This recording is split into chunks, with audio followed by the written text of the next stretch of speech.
waiting backstage to come on, and they are very much like Tinkerbell, and they need your love. Particularly James, I would say. So let's bring them out. So a big round of applause for James Urbaniak, Mark Aguilera, and Hal Loveland. Your stars of Venture Brothers.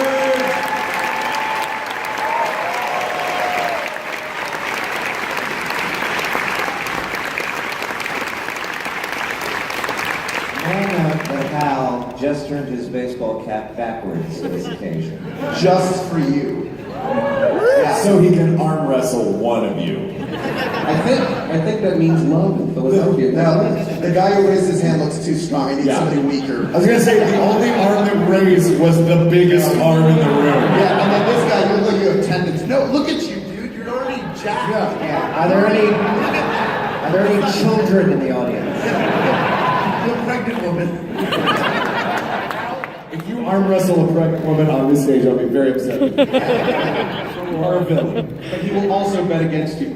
Oh, yeah. I'll Let me win. Mothers are the strongest. Good Good night, everybody. Love that old joke. Never gets old. Yeah, it does. Guys, I lifted up this water and there's a piece of cheese underneath it. You're welcome. There's a piece of cheese under the... You know what? That's what you don't get from other cons. You get a Dragon Con. Everybody, look under your seats. That's the Dragon Con version of the golden tickets. I've got some moldy cheddar. I'm going to take some questions in just a moment, but right now, how many of you have picked up your copy of Go Team Venture? Is there anyone here that wasn't familiar? Maybe you like the idea that there's also a new season airing. That there is a book that is available. Where? Oh, there are people that don't know. So, this is a book. This book is available for you to purchase. We actually have a trailer that explains this book that was created by Doc Hammer. So we're going to queue up this book trailer that will hopefully sell you on this thing that you can now buy after 4.5 long years.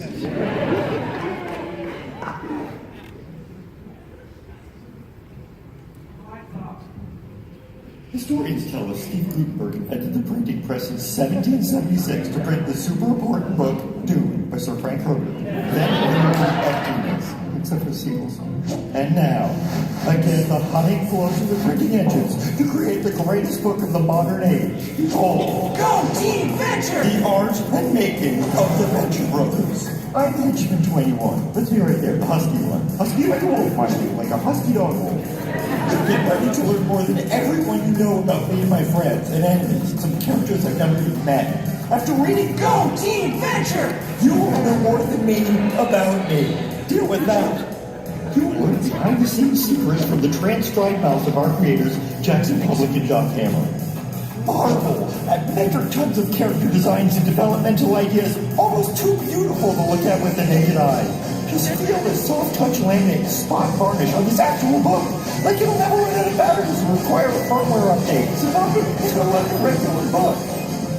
Go Team Venture! The art and making of the Venture Brothers. It's the only book you'll ever need. Figuratively speaking, obviously.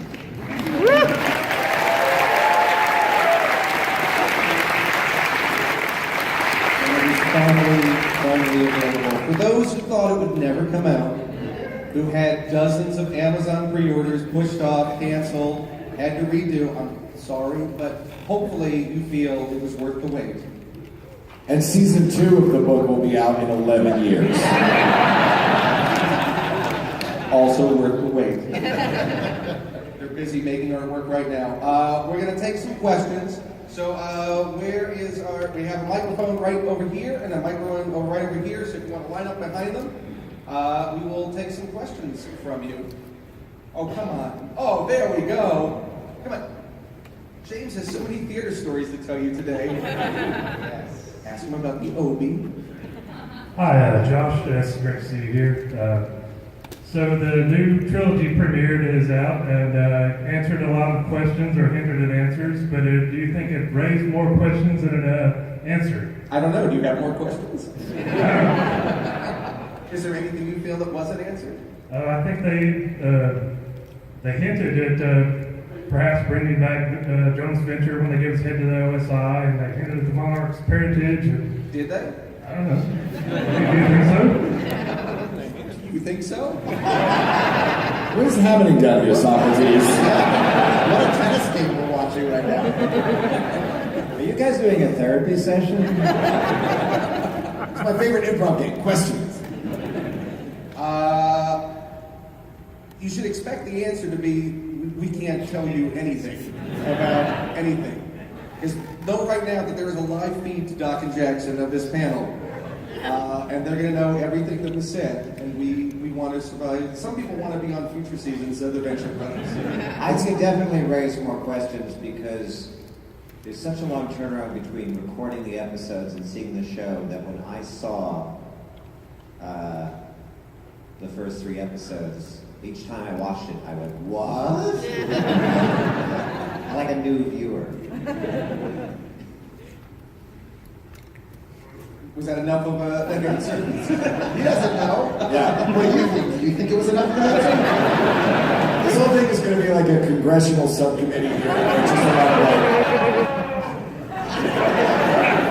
I've been told not to say. They've been to Venture panels before, they know. Next Who's one. up? Hi. Hi. So last week's episode, we saw Dean that goes to the same university as White Whale's daughter. And am I sensing that there will be a love triangle between Hank and Dean and White Whale's daughter? Are you? He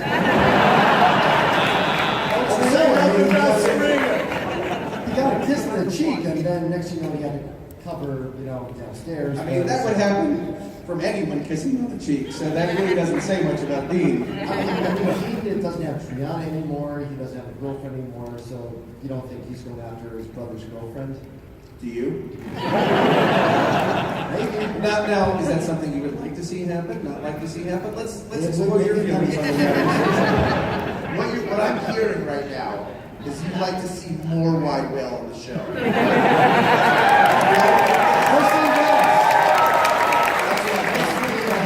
That's correct.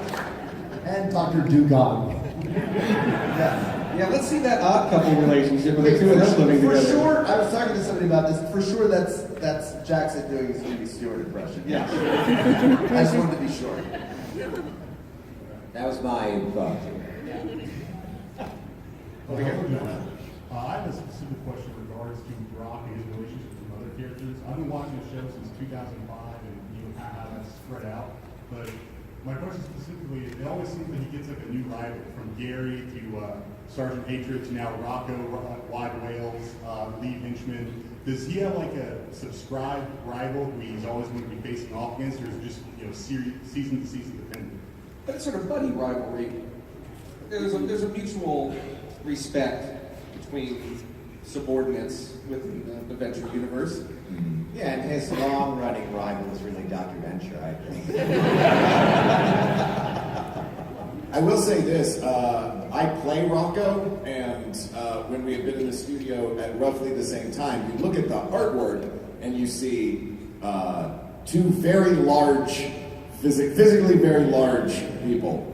And then I stand next to Patrick, and I'm 5'8" and 3/4.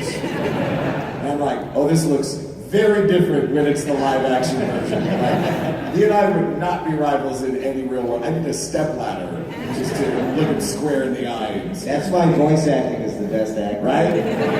It can be real tall. But I think Rocco really wants that relationship to happen. I think he wants to hang out with Brock. Yeah. Yeah, sure. He does.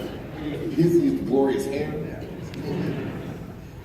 Mark's reading a lot more into this than he thought. What am I here? You got it. First up, guys, Spanakopita. Yeah. So it's time to unleash some funny stories. What are some of the more enjoyable moments behind the scenes of creating some of these episodes? Yeah, let's hear some recording session stories. I'll tell you a recording session story about a very recent episode. we went in and recorded Stars and Garters actually singing Father Figure. And then I got a call from Jackson a couple months later. He's like, well, good news, bad news. Bad news, we can't use anything that we recorded. Good news is now you get to sing the fake version of Father Figure that we had written for the show. So I'm like, and we're in the studio, and I'm like, how does this go? And he's like, man, it was just sing Father. It was one of those very fun, frustrating things. But Jackson is super fun to work with because he directs the booth a lot, but he's always on the other side of the glass, in character, because he does so many of the characters. Whoever you're having a conversation with, it's just you're the only one being recorded, and that is always fun. So you've probably done a little bit of Rocco and Hank going back and forth. Rocco and Hank going back and forth is really fun. Yeah. Jackson will play whatever other characters in the scene. So if you ever seen Dr. Venture, he will read Dr. Venture. Yeah. And he doesn't do a very good Dr. Venture. all due respect. All due respect. There is a character who has yet to debut, I think, this season, that at least partially comes out of a lunch that Jackson and I had during season 6 recording. That is played by The red dot's appearing right now, so. There's a separate story that may or may not be related. My last session of season 7, I was pulling out of the parking lot, and the actor after me was heading in to record his session, and I for some reason at that time that now seems way less important, I had to leave then, but I looked in my side view mirror and I saw walking into the front door Mark Hamill, who I did not get a chance to meet. Mark Hamill? You know, the president of Hamill Cigarettes. Shows the name sponsor. Joe Hamill. That was cool. Yeah, a lot of it also like you get to improvise a lot. It's encouraged more. That my first time going in, I just wanted to stick to the script because they're so well written, and Jackson was very encouraging of like, no, play around, just do whatever. So there are some line-oramas that may never see the light of day. Really? They were a lot of fun to do. I'm never asking. It's gotten really awkward now. Well, you're a better improviser than I am. Well, then he said, don't tell James. I've improvised a couple things, and I think one thing made it to air. Where it was a few seasons ago where Dr. Goldfriend says something and Phantom Limb says, quite a beam in that pretty little head, which is a quote from the movie Quiz Show. And I just kind of said that in the booth, and this was quite a compliment. Jackson literally doubled over. Yes. It was a very Jackson public joke, referencing the movie Quiz Show from the 90s. And then I felt, oh, maybe. And then it actually made the cut. It was like my only ad-lib that made the cut.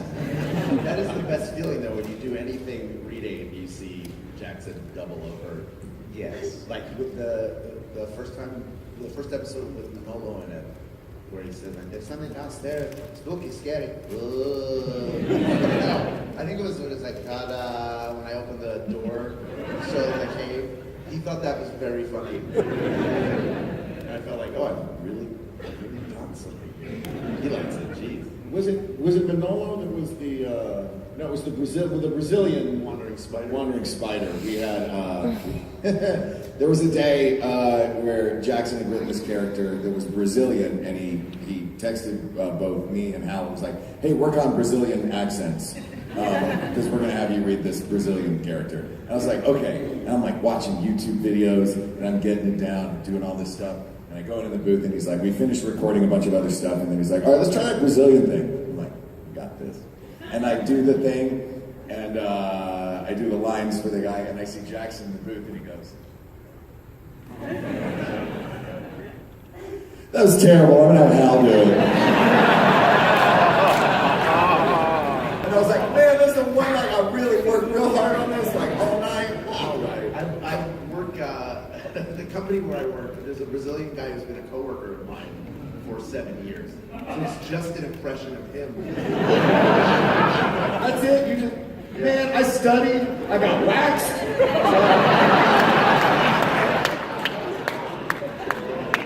Was Was your take just you screaming? Yeah. Oh yeah, this is what a Brazilian sounds like.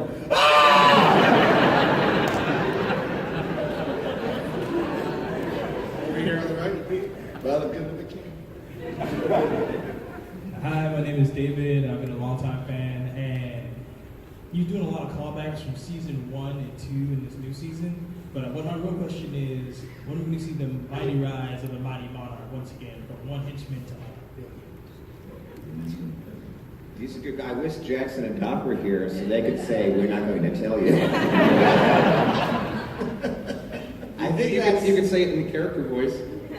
What would Phantom Limb say? Oh, I was. There's an improvisation. You're finally getting your chance, James. I need a location and a career.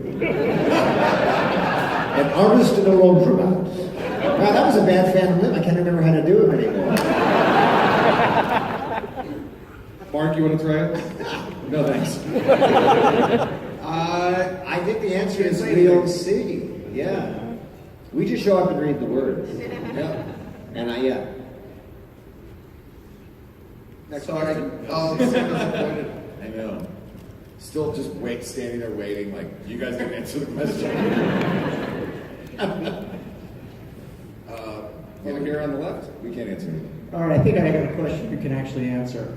When you're given the scripts, do you just hear a little bit of the scenes you're in, or before you read, you actually know the whole episode, or you don't know anything about the whole episode until it airs? You get the whole We get the whole script. Because they trust us with it. I We're going to break that trust. I don't know if it's different for either of you. I don't get a whole script before I go in. Really? I don't think so. I think I get a script when it's there, or if I do, I look at it very briefly. You don't do your homework? Wait. Back up. You're not sure if you get the whole script. You get a PDF and you're like, bullshit. I just do a line count. He makes sure that they send it to him already highlighted. He's like, I only read line green. Listen, Jackson just knows that Hal's going to bring it cold. Yeah, it's bad if I prepare. Yeah, no, you do get it. And it was really exciting. I gotta say. Every time getting it this season was like, I mean, they're all page turners. Like, you see the episodes, you're like, wait, what?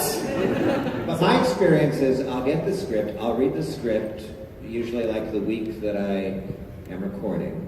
Then when you go in, you just record your parts, and the other actors aren't in the booth with you. And like we said, Jackson reads the other parts, so you just do your thing separate. And then a year goes by, or more, and the show is on the air. And by that time, I don't remember anything that I did. So every story element is completely new to me. I'm like a viewer who doesn't work on the show. I don't think this is something you have to deal with, but now my memory is jogged, and I know there was like a gap. I'm in like 1, 2, and then 1 later in the season. So when I read it, I had no context for what had happened in between.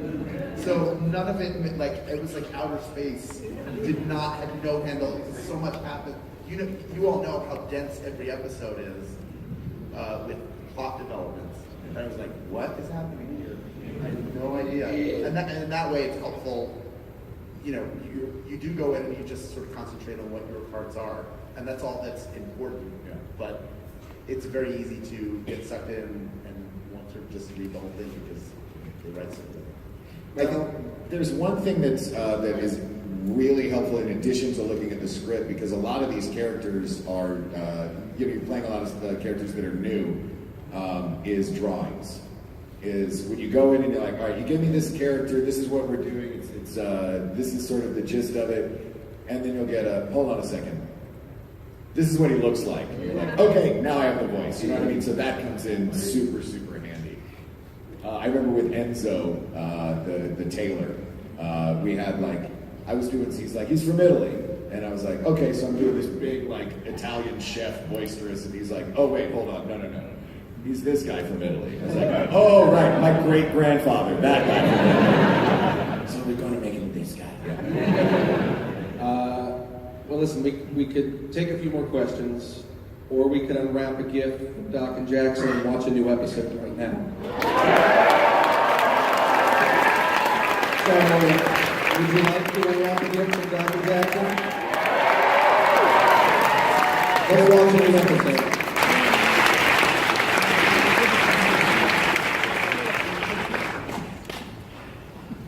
Was that enough lore for you?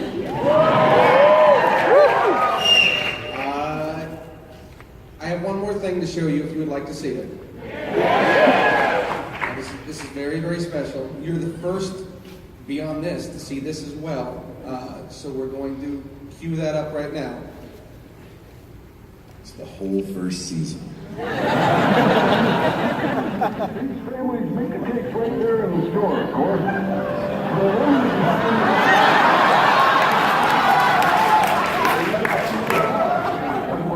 Yep, it's a great combination for your friends and family.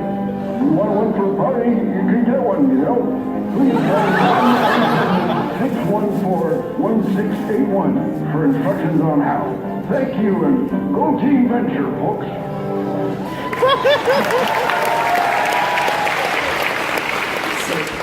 Just so you can catch the beginning of it, we'll play it one more time.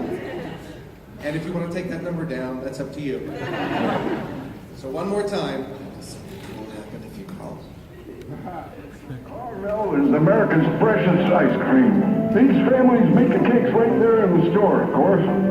For a limited time, they've got Brock Sampson, the cake, and here comes the Monarch cake as well. Yep, it's a great combination for your friends and family. You want one for a party, you can get one, you know. Please phone 1-800-614-1681 for instructions on how. Thank you, and go Team Venture, folks. Now, was that Jackson doing an uncanny Tom Carvel? That was Jackson Public doing a very uncanny Tom Carvel. Now, here's a question. I grew up in New Jersey and we had those commercials. Did you guys have those? Do you know? Who knows Carvel here? All right, fair enough. It was a regional ice cream chain. Famed for their ice cream cakes. And the Fudgy the Whale. And the founder of the chain was this old guy who sounded exactly like that in these really awkward commercials. Like, We've got Fudgy the Whale and Cookie Puss. And for St. Patrick's Day, Cookie Opus. And they seriously had like 3 molds, and they just made everything based There's on no that. air in our ice cream. Fudgy the Whale had a tail. Cookie Puss had a hat or something. It was the same mold. They could have anything. He had little arms. He was an alien from Cookie the Puss? planet Birthday. Yeah. Oh yeah. Cookie Puss was an ice Father's cream Day alien cake from that outer becomes a space. tie. Oh, that's right, and he had a little voice. I'm Cookie Puss. Which is horrifying if you've ever left a Cookie Puss out on the counter for too long because it's ice cream. So just imagine that voice in this horrific melted, like there's an eye made of cone, like fleek. That's Hey, Mark's Cookie version. Puss! Oh God, what is on the table? It's the worst version of MacArthur Park ever. One of the Beastie Boys' first songs they ever recorded was called Cookie Puss. And it basically is them prank calling a Carvel store. Yo man, I want to talk to Cookie Puss. Cookie Puss on the phone. So here's the thing. For this moment, we're going to do a little bit of housekeeping with the charity box going around. If the gentleman can come up here for this giveaway real quick, because we have one more thing to do after. Well timed. Okay, so I'm going to let you take this. Go ahead. See what you got to say. Got it? I'll be over here trying to figure out what kind of cheese this is. Only one way to find out for sure. Guys, so listen, first person to get the answer to this, first 3 people get the answers to this question. If you think you know the answer, find one of the microphones in the aisle. Gentlemen, come up with a question really quick based on Venture Brothers to ask the audience. A trivia question? You know, this is also testing whether you're going to be on the show after this. You looked at a piece of paper like you had 3 questions. And it's like, I have a list of names of people who are about to make up questions. This is as much a surprise for you as it is for me, so let's roll with it.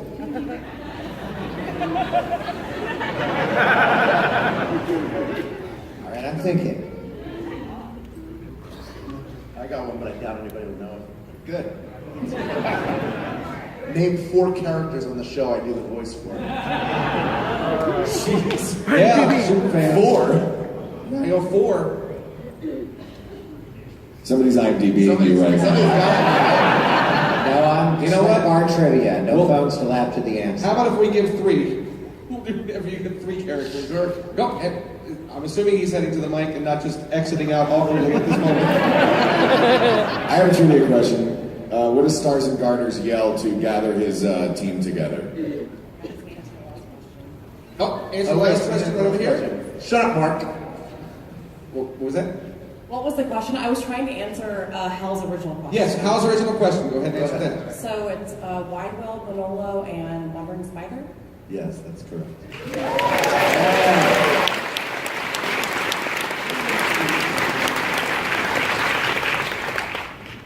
And then with the 4th character, just for those who are dying to know how. Tunnel Vision is another one that's me. What?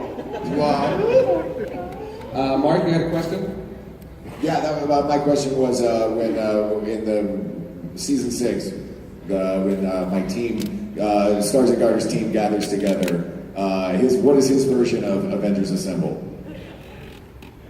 Oh, right over there. Citizens Action League Assemble. Incorrect. Right over here. I heard it in the front. Walk around over here. I just heard it right in front. Crusaders, convene! Well, you know what? This gentleman over here also had the answer, and he was trying to get over to a mic, so let's go ahead and give him the prize. So he got James's question. No. We have 2 prizes left. One to this person who answered, and the other one over there. Yeah, and then that's all the questions. But because we're running up on time and we have something else to surprise you with, if you're ready for this. Before we do, and I'm going to... There's cheese under all your seats. The third question is, what kind of cheese is this? A big round of applause for Mr. James Urbaniak. Mr. Al Upland, Mr. Mike Regularity. And now, I'm going to need your help with this because, we have to file out of the room right now. The panel's ending. We have another panel coming in. You're going to exit out those back doors. As you exit out, thanks to the fine folks at Adult Swim, we have an original piece of Venture Brothers production artwork that you'll be getting on your way out. Here's the thing. So what you're going to do is you're going to form 2 very orderly line. 1, coming down this aisle. Everyone file down this aisle right here, fill the line. You're going to be handed a piece of art. Please proceed on. You're going to get what you get. If you want to trade outside later in the comp, And you don't get upset. because remember, this is original production artwork. So everyone